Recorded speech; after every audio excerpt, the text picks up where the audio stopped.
Travels bus ప్రమాదం ఎంత సంచలనం సృష్టించిందో మనం చూసాం. అది మర్చిపోకముందే హైదరాబాద్లో మరొక ప్రైవేట్ ట్రావెల్స్ బస్సు ప్రమాదం చోటు చేసుకుంది.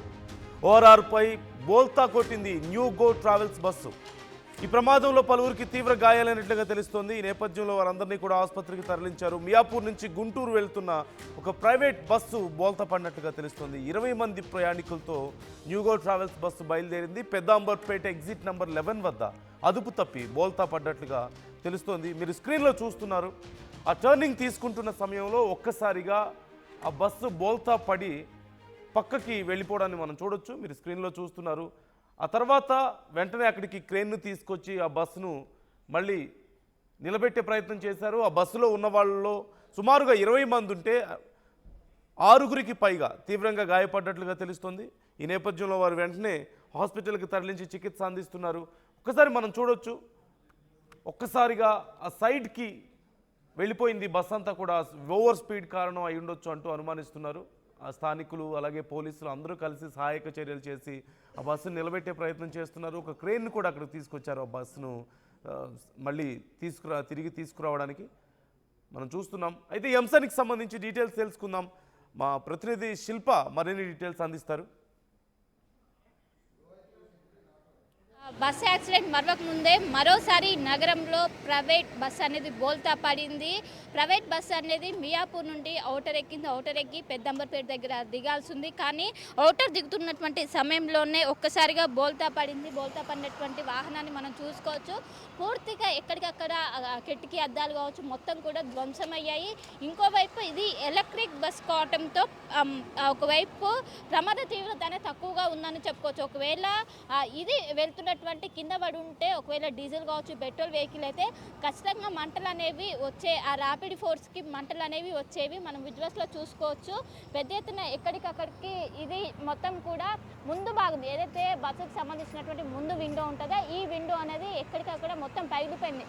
అక్కడ ఆ వేలో వెళ్తుంది బస్ అనేది ఔటర్ పైన వెళ్ళి ఒక 100 మీటర్ల దూరంలోనే దిగాలి. ఔటర్ అనేది దిగాలి. పెద్దంబర్పేట టచ్ అవుతుంటుంది. సో దిగే క్రమంలోనే ఒక్కసారిగా ఓవర్ స్పీడ్తో ఒకవైపు అదుపులో చేయలేక ఈ విధంగా పడినట్టు కూడా తెలిసింది. మొత్తం 15 మంది ప్రయాణికులు ఉన్నారు. ఇది గుంటూరుకి వెళ్తుంది. హైదరాబాద్ నుండి గుంటూరుకి వెళ్తుంది. ఒకవైపు దీంతో వెంటనే ఇక్కడ ఉన్నటువంటి సిబ్బంది వెంటనే హుటాహుటిన హాస్పిటల్కి తరలించారు. వాళ్ళందరూ కూడా చిన్న గాయాలైనట్టు కూడా తెలిసింది. మొత్తం మీద వెంటనే సహాయక చర్యలు చేపట్టారు. మనం విజువల్స్లో చూసుకోవచ్చు. వాళ్ళకి సంబంధించినటువంటి షూస్ కావచ్చు ఎవరైతే ప్రయాణికులు లోపల ఉంటారో ప్రయాణికులకు సంబంధించినటువంటి షూ మొత్తం కూడా ఎక్కడికక్కడికి పడ్డటువంటి సిచ్యువేషన్ మనకు కనిపిస్తుంది. మొత్తం మీద నిన్న కర్నూలులో ఒకవైపు బస్సు యాక్సిడెంట్ జరిగి దాదాపు 20 మంది మరణించారు. అది మరొక ముందే ఈ విధంగా న్యూగో సంబంధించినటువంటి ఇది బస్సు అనేది ప్రైవేట్ బస్సు మొత్తం పూర్తిగా ఓన్లీ ఏదైతే స్లీపర్ క్లాస్ కాకుండా ఓన్లీ సిట్టింగ్ సంబంధించినటువంటి బస్సు ఈ విధంగా మియాపూర్ నుంచి బయలుదేరి వెళ్తుండగా ఈ విధంగా ప్రమాదం అనేది జరిగింది. ఒకవైపు ఇది ఎలక్ట్రిక్ బస్ కావడంతో తీవ్రత అనేది తక్కువగా ఉంది. ఎక్కడ చూసినా కూడా ఒకవైపు అద్దాలు కావచ్చు మొత్తం ఎక్కడికక్కడికి ధ్వంసమైనటువంటి పరిస్థితులు కనిపిస్తున్నాయి. మన విజువల్స్లో కూడా చూసుకోవచ్చు. ఒకవైపు మొత్తం ఎక్కడికక్కడ కింద ఉన్నటువంటి భాగం మొత్తం కూడా ఎక్కడికక్కడికి ధ్వంసమైనటువంటి పరిస్థితి. ఈ విధంగా తరచూ ప్రమాదాలు రావడంతో పెద్ద ఎత్తున ప్రయాణికులు ఆందోళన వ్యక్తం చేస్తున్నటువంటి పరిస్థితి కనిపిస్తుంది. ఇప్పటికే సహాయ చర్యలు చేపట్టారు. ఒకవైపు జేసీబీలను తీసుకొచ్చి వాటిని మొత్తం కూడా చిన్నగా వెహికల్స్ అనేవి కూడా మూవ్ అవుతున్నాయి. మొత్తం కూడా ఎక్కడికక్కడ మొత్తం కూడా క్లియర్ చేస్తున్నటువంటి పరిస్థితులు కనిపిస్తున్నాయి. ఇప్పటికే వెళ్ళి లోపలికి వెళ్ళి పరిస్థితిని కావచ్చు వీటిని మొత్తం కూడా పర్యవేక్షిస్తున్నటువంటి పరిస్థితులు కనిపిస్తున్నాయి. ఇప్పటికే అటు పోలీస్ బలగాలు ఇక్కడికి దిగి మొత్తం ఇక్కడ ఉన్నటువంటి పరిస్థితిని కూడా మొత్తం కూడా పర్యవేక్షిస్తున్నాయి. వీళ్ళకు ఉన్నటువంటి వాళ్ళకు కూడా మొత్తం కూడా అసైన్ చేస్తున్నారు. సో నిన్న జరిగినటువంటి ఏదైతే శుక్రవారం రాత్రి జరిగినటువంటి ఏదైతే ఘటన ఉందో కర్నూలులో అది మరొక ముందే మరోసారి ఈ విధంగా ప్రైవేట్ ట్రావెల్స్ అనేది ఈ విధంగా బోల్తా పడడంతో ప్రతి ఒక్కరు కూడా ఆందోళన వ్యక్తం చేస్తున్నారు. ఇది ఒకవైపు ప్రైవేట్ ట్రావెల్స్ వల్ల నిర్లక్ష్యమా లేకుంటే ఏంటని కూడా ప్రతి ఒక్కరు కూడా చెప్తున్నారు. మనం చూడొచ్చు పెద్ద ఎత్తున ఇప్పటికే సహాయక చర్యలు అనేవి చేపట్టారు. వీటిని మొత్తం కూడా క్లియర్ చేసినటువంటి పరిస్థితులు కనిపిస్తున్నాయి.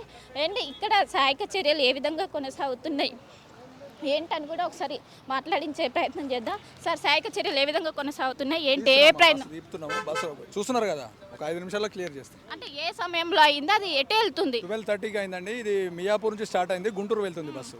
ఇక్కడి నుంచి వెళ్ళి ఓఆర్ఆర్ దిగేసి విజయవాడ రూట్లో వెళ్ళేది. మొత్తం ఎంతమంది ఉన్నారు లోపల? ఇది క్లారిటీగా తెలియదండి. ఇప్పుడైతే 8 మందికి మైనర్ ఇంజరీస్ అయినాయి. అది ఒకటి మాత్రమే. అంటే మేజర్ ఎవరికైనా అయిందా? ఎవరికి లేదండి. డ్రైవర్ కూడా అందరూ సేఫ్ ఉన్నారు. సో చూసుకోవచ్చు, ఎవరు కూడా మేజర్ ఇంజురీస్ కాలేదు, కేవలం మైనర్ ఇంజురీస్ మాత్రమే అయినాయి అంటూ కూడా ఇక్కడ ఉన్నటువంటి పోలీసులు కూడా చెప్తున్నటువంటి పరిస్థితి కనిపిస్తుంది. ఎక్కడ చూసినా ఏ పాట చూసినా ప్రస్తుతం నుజ్జు అయినటువంటి పరిస్థితులు కనిపిస్తున్నాయి. ఇటు సైడ్ ఉన్నటువంటి పూర్తిగా బస్సు భాగం మొత్తం కూడా పూర్తిగా దగ్ధమైంది. ఎక్కడికక్కడ విండోస్ కావచ్చు అన్నీ కూడా కొట్టుకుపోయాయి. నిన్న జరిగినటువంటి ఘటనే మరవక ముందే మరోసారి ఇదే విధంగా ఇలాంటి ఘటన కావడంతో అందరూ కూడా ప్రస్తుతం ఆందోళన వ్యక్తం చేస్తున్నారు. మొత్తం మీద ఒకవైపు సహాయక చర్యలు చేపట్టారు. ఏదైతే మియాపూర్ నుండి టువర్డ్స్ విజయవాడకి వెళ్తుంది ఈ బస్సు అనేది, అందులో భాగంగా మధ్యాహ్నం 12:30 సమయంలో ఈ యాక్సిడెంట్ జరిగినట్టు కూడా పోలీసులు చెప్తున్నారు. మొత్తం 15 మంది ప్రయాణికులు ఉన్నారు. ఎవరికి ఎలాంటి ప్రాణాపాయ స్థితి లేదు, కేవలం మైనర్ ఇంజరీస్ మాత్రమే. వెంటనే హుటాహుటిన దగ్గరలో ఉన్నటువంటి హాస్పిటల్కి తరలించి ప్రస్తుతం చికిత్స అందిస్తున్నారు.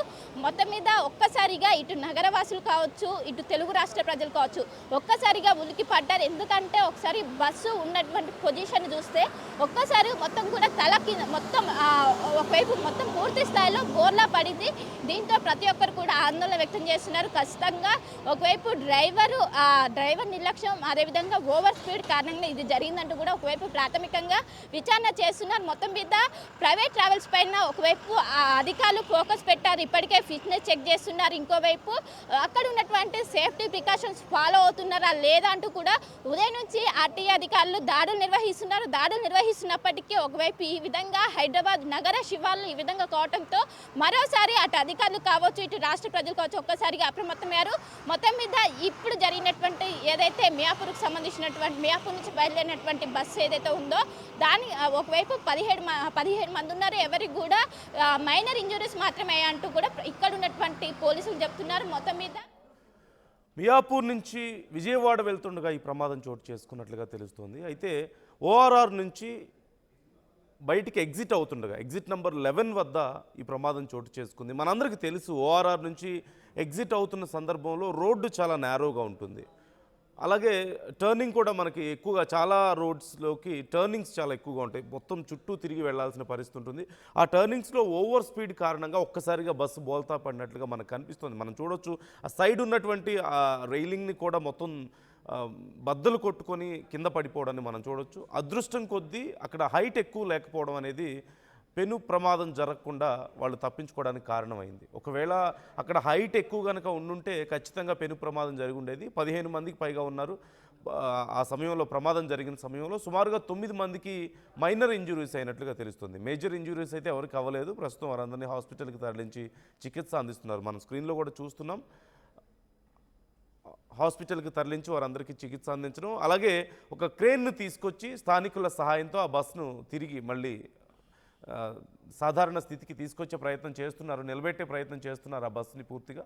కానీ పూర్తిగా ధ్వంసం అయిపోయింది, బస్సు అంతా కూడా ధ్వంసం అయిపోయింది. ఎలక్ట్రిక్ బస్సు కావడం అనేది ఒక రకంగా అడ్వాంటేజ్ అని చెప్పవచ్చు ఇలాంటి టైంలో.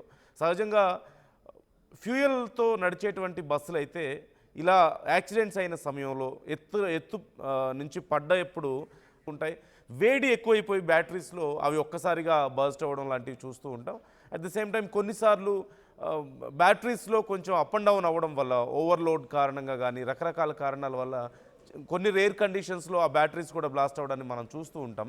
కానీ ఇప్పుడు జరిగినటువంటి ఈ ప్రమాదం ఒకవేళ ఫ్యూయల్తో నడిచే బస్సులు అయి ఉంటే మేబీ ప్రమాదం ఖచ్చితంగా ఎక్కువ ఉండేదేమో అనేటువంటి అభిప్రాయాలు వ్యక్తం అవుతున్నాయి. ఎలక్ట్రిక్ బస్ అవ్వడంతో మంటలు రావడం కానీ ఏదైనా బ్లాస్ట్ అవ్వడం లాంటిది ఏమీ జరగకుండా కేవలం బస్సు పక్కకి దొరలడం, కొంతమంది గాయాలు అవడంతో ఆగిపోయింది అని చెప్పేసి చెప్తున్నారు.